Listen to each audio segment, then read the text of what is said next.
Hello, welcome back.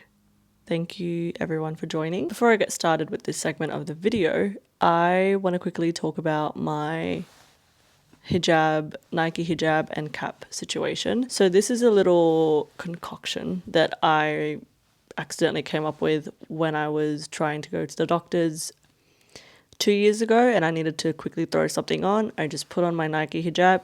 It started raining, so I put on a hat. And I haven't gone back ever since. This is what I always put on now every time I step out of the house very quickly and need to quickly run an errand or go to a friend's house or go for a walk.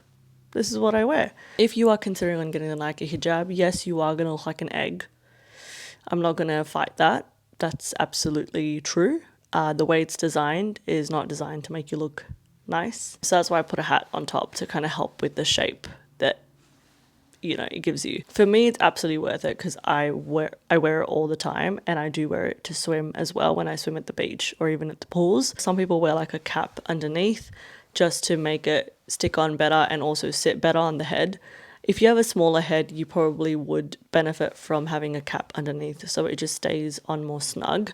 The size that I have is a small medium, and I think the next size I have is a medium large. So yeah, and my hat is also from Nike. This is Nike ACG. And then my jacket is actually from Indonesia. And if you follow me on Instagram, you would see this jacket a lot because I wear it a lot. So this jacket I picked up in Indonesia November 2022 on my trip. I love this jacket. I wear it all the time. Another one of my staple pieces. It's just very practical for me to throw it on every time I need to leave the house quickly. It's from a brand called Mankind. It's an Indonesian brand. They were actually featured in GQ Men's, I'm pretty sure, or GQ Indonesia, one of those brands, one of those publications. So it's kind of like an up and coming streetwear brand, which is pretty cool. I do love supporting Indonesian brands and Australian brands specifically. So you'll see a strong theme of that on my channel. Anyway, let's not get into this topic because if I start talking about that, I won't stop. What I actually wanted to talk to you about were some books that I recently received as very generous gifts from my dear friends for my birthday, and they're actually fashion books, which is why I want to show you. So let's unbox it together because I haven't even opened it. Okay, we have 4 books to get through. So the first one is Something's Off, and this is about Virgil Abloh for Nike. Everything I do is for the 17-year-old version of myself. I say that too, actually. Except instead of 17-year-old, I would say 11-year-old. I think 11 years old is when that was like a very important age for me because that's when I really had a clear vision of what I wanted to do in my life, and my passions became very apparent to me at that age. And I started filming at that age, started making videos at 11 years old. I started reading about fashion at 11 years old. So I talk about that age a lot. Just to be transparent, I'm not very knowledgeable on streetwear yet. My introduction to fashion was through women's wear. So I'm very knowledgeable in women's wear, just not menswear, especially the sneaker scene. So I don't want to offend anyone and pretend like I know anything.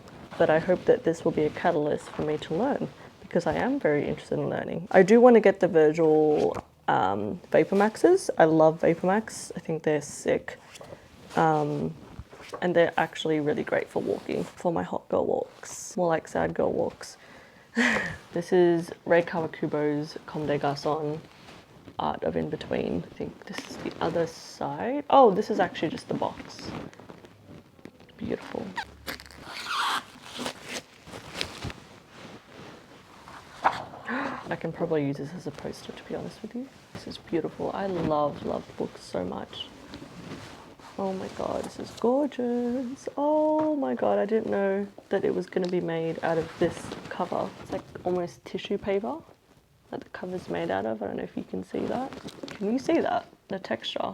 It's like baking paper. It comes with a poster. Which, being Muslim, I cannot put this up because, first of all, I don't want any ghosts looking at me. You know, it's pretty creepy. The photograph is cool, but it's creepy to have it on the wall. This is huge. Huge poster. Oh, wow. This is extensive.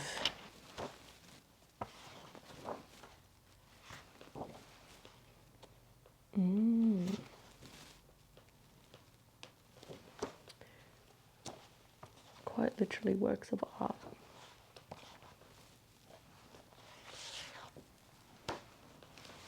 Okay, some of the pages flip out like this. This is amazing.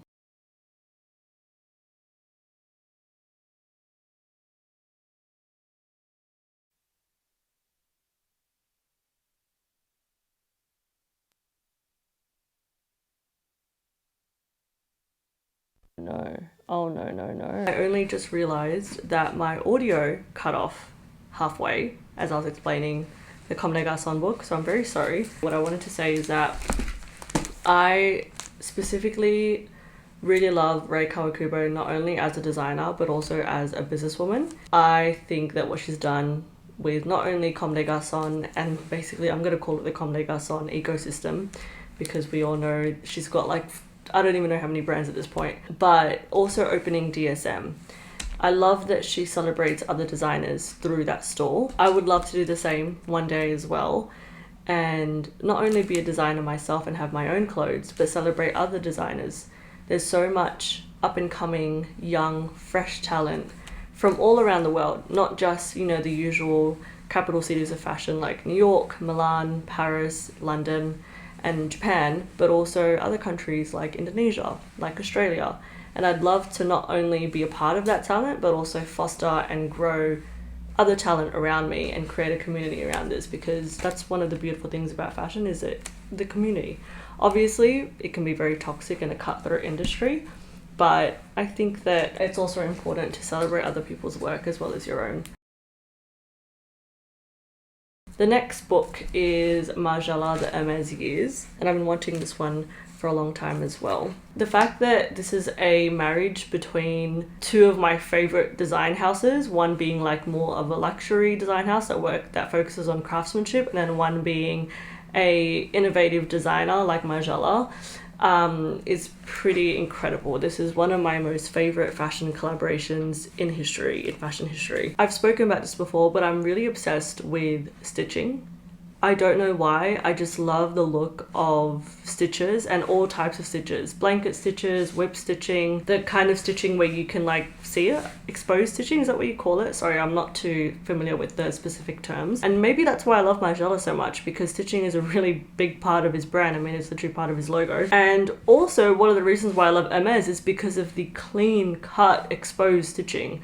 It's beautiful. I love their watches because you can see the stitching on the leather. I love that it's contrast, that's it. Contrast stitching, that's what I'm talking about. Yeah, I just realized the connection. Wow. What I love about Margiela at Hermes is that it's basically avant-garde fashion, but more wearable and also more luxurious. Kudos to anyone who can wear like crazy archival pieces that obviously really stand out. It takes a lot of guts to do that, and a lot of confidence, and also a lot of effort to look good in it too. So mad respect to everyone who can do that. But me personally, I just don't, and I don't feel comfortable doing it. And I also don't feel like myself. What I feel comfortable in are clothes that are polished, well tailored, but also unique and avant-garde at the same time. And that's just honestly just mixing and matching as well. It can't obviously be done with just one piece of garment. So that's why I love Margiela and Hermes collab so much, because it's literally a marriage of everything that I want in clothes. Oh yeah, he did replace the buttons with Hermes buttons. It's all in the details, man. It's all in the details. Oh my god, it's so beautiful. Ah, I'm so excited. The last book is not a fashion book, it's an architecture book. Fashion and architecture are probably the two fields of design that I'm most interested in.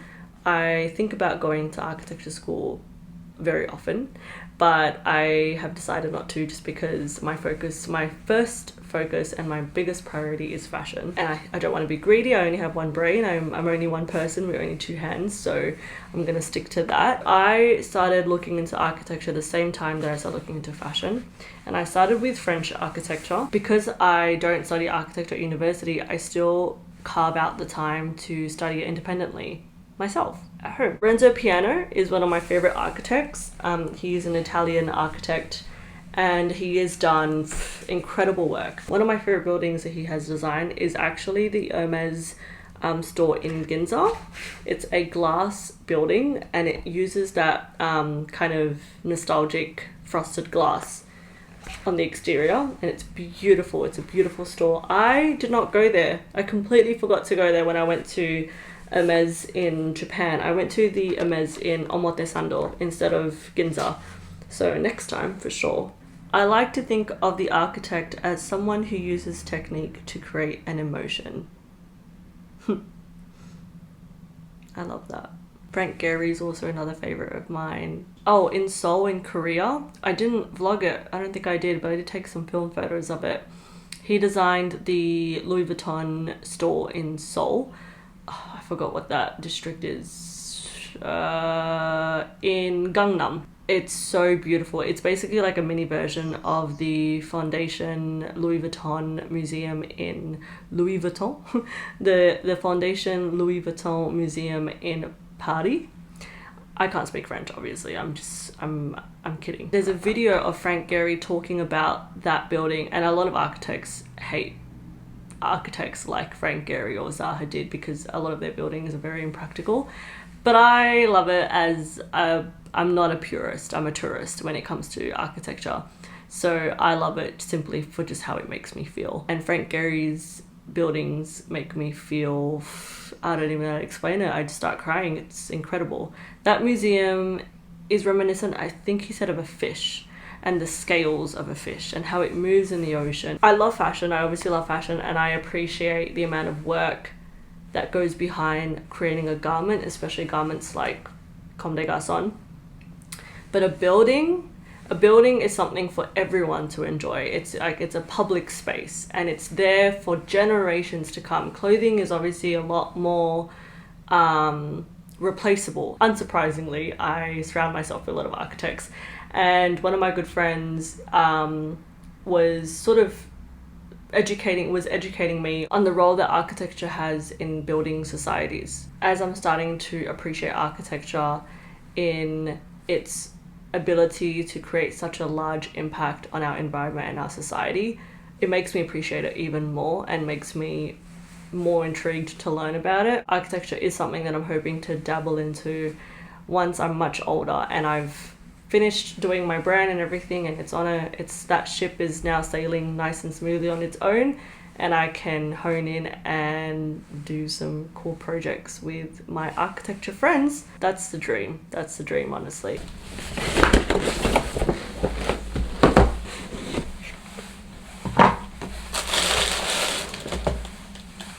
This is the Peony Blush and Suede. That is such a nice touch. Oh, so cute. I don't even want to unwrap it. This is so thoughtful as well. It's got 3 scents: By the Fireplace, Lazy Sunday Morning, and Bubble Bath. I love all of them. It smells so good. It's so nice and tiny.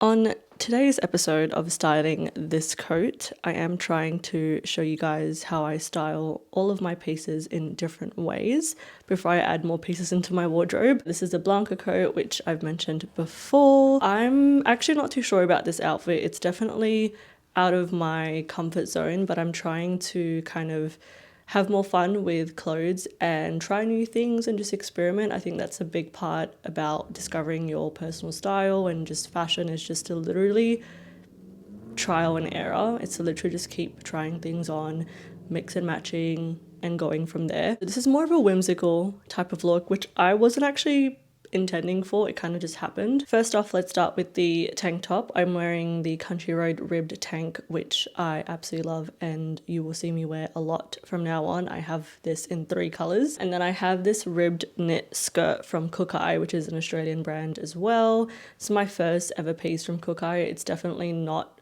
within my usual style. And then I've paired it with this vest, which is actually from an Indonesian brand, and it's called Arkea Stripes. I think the logo is here. Yeah, the logo is right here. They are actually known for, they've got like 2 different brands. They've got Arkea Stripes and then Lace by Arkea, which is traditional Indonesian clothing, so embroidered clothing, and it's more like occasion wear. And then this is like their everyday sort of line, which is based on stripes. So like all their shirts are striped, and it's incorporated traditional Indonesian embroidery. I think it has like native Indonesian birds on it, and I just think it's so beautiful. It's something that is definitely a pop in my wardrobe. My wardrobe is pretty neutral and does not have any of this embroidery stuff, so it is different. And I've paired it under this because I kind of like it peeking a little bit, and it ended up going like this when I was wearing it. So I don't know, I kind of like it. It looks kind of nautical, kind of cruise collection, a little bit like JPG. I'm reminded of Jean-Paul Gaultier, like cruise collection, like the stripe sort of clothes. I'll insert some pictures for reference. And I'm just wearing my Jill Sander whip stitch ballerina flats and a black hijab. Really a skirt person to begin with. I do love skirts now, but it is still a new concept for me. Possibly what I'm missing is some more accessorizing, particularly in the jewelry department. I actually don't really own any jewelry at all. I definitely want to grow my jewelry collection this year. I did add my sunglasses, which I wanted to quickly talk about them because I love these. These are the Rowe Oliver Peoples glasses, and they're called the board meeting sunglasses, and I love how sleek this case is. Look at that. So slim, and it's nice and suede. It's also suede on the inside as well. Now, why these are particularly special is because they're actually titanium and they're made in Japan. And they're super bendy, and they have like the same sort of material that a lot of Japanese eyewear uses, which makes them super light and also actually quite comfortable to wear on your ears. I wear glasses on a daily basis to see. So for me, comfortable sunglasses, comfortable opticals are really, really important. And I really like Japanese eyewear because of the engineering of the glasses is super, super lightweight and just flexible. It just sits and molds on your ear so much better than a normal pair of frames. So these are my like most comfortable sunglasses, I'd say. It's got like these ridges all over the frame. So it's got it on the edge here. A lot of my best purchases have been on matches.com at like 2 a.m. in the morning, because that's when all of the new drops come because of the time difference, and that's why I was able to snatch it up before it got sold out. And now these are very hard to find. They are one of the first The Rowe eyewear pieces ever, and it's a collab with a iconic American eyewear brand, which is Oliver Peoples. So yeah, I love these, and I love that they're called the board meeting glasses too. Like that's so...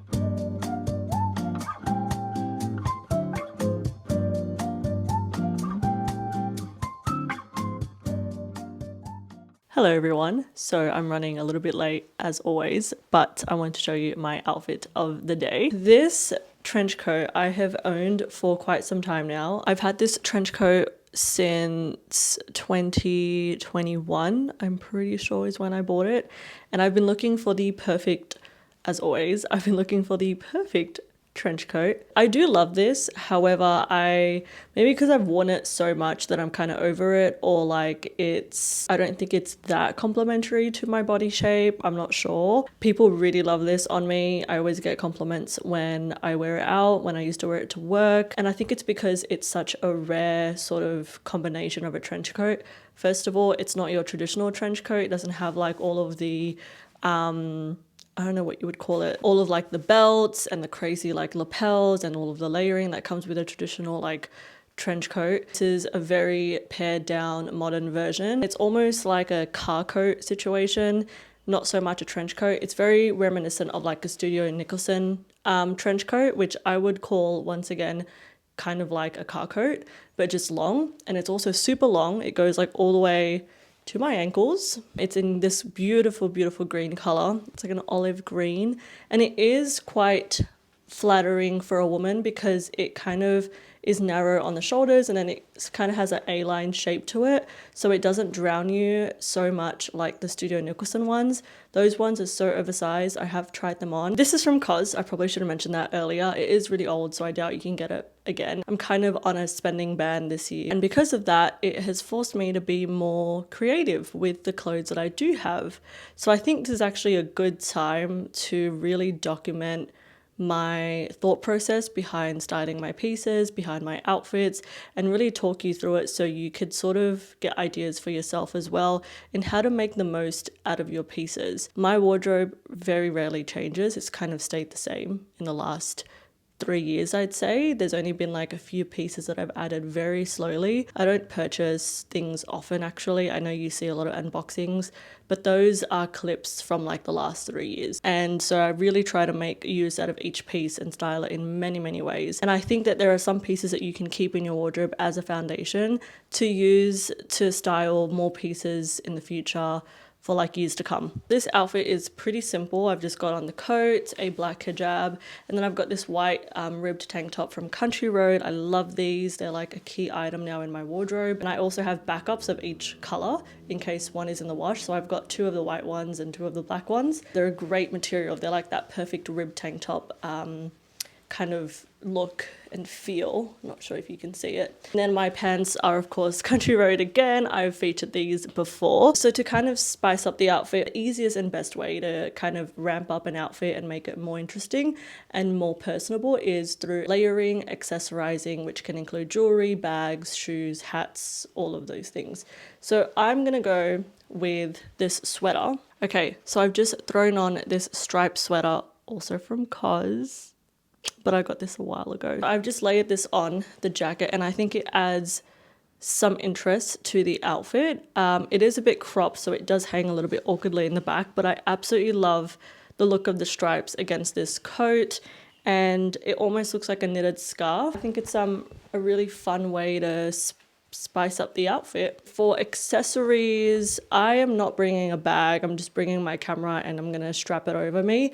I am attending a Palestinian book exchange event that one of my friends who is an art curator here in Melbourne is organizing. I haven't been to a social event in quite some time, so I'm a little bit nervous, but I think it'll be okay. So I should probably head out now. I have to stop talking, unfortunately. I do really have to go, so I'm gonna have to cut this now. Forgot to mention I'm wearing my Nike Vomeros today.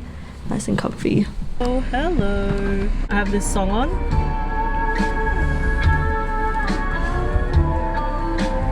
If you guys know where this song is derived from, you're a real one. You have good taste in music. Like I said, I'm on my way to a Palestinian book exchange event and I'm very excited. I think it's really important if you're a creative to surround yourself with other creatives.